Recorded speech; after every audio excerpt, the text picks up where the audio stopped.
Halo, perkenalkan nama saya Ica Dwi Agustin, NIM 211B183. Saya dari Prodi Bimbingan Konseling Universitas PGRI Argopuro Jember. Di sini saya akan menjelaskan mengenai tugas bimbingan konseling pribadi sosial.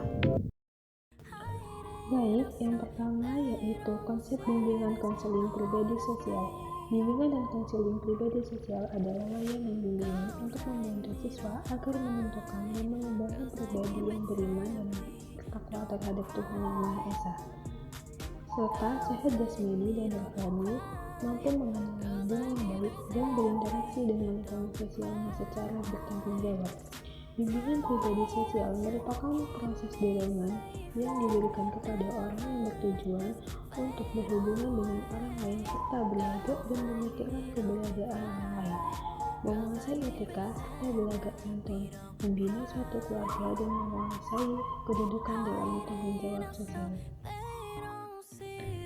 Sedangkan konsep bimbingan konseling pribadi sosial menurut tulisan adalah bimbingan untuk membantu individu menyelesaikan masalah-masalah pribadi sosialnya.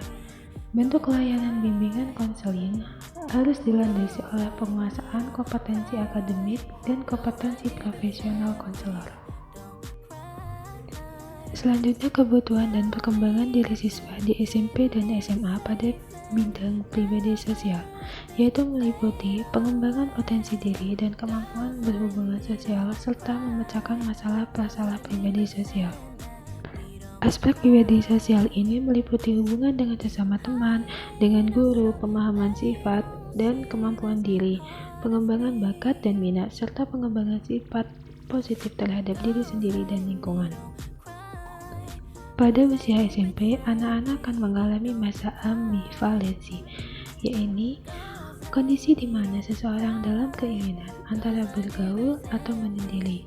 Pada kondisi ini akan terlihat bagaimana kecenderungan seorang anak mulai mensosialisasi diri atau bahkan bergaul dengan lebih terbuka dengan teman-temannya.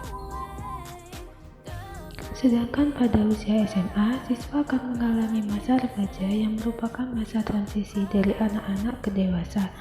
Pada masa ini, siswa akan mengalami perubahan fisik dan psikologis yang cukup signifikan. Siswa akan mulai mencari jati dirinya dan menemukan identitasnya.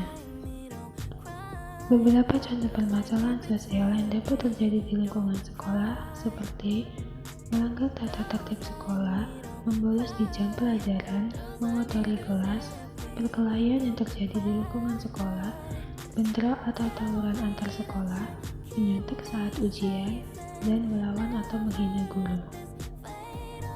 Contoh materi bimbingan konseling pribadi sosial yaitu kecerdasan visual atau spesial, kecerdasan gambar, kecerdasan verbal atau linguistik, kecerdasan berbicara, kecerdasan musik, kecerdasan logis atau matematis, kecerdasan angka, dan kecerdasan kinestetis cerdas bergambar.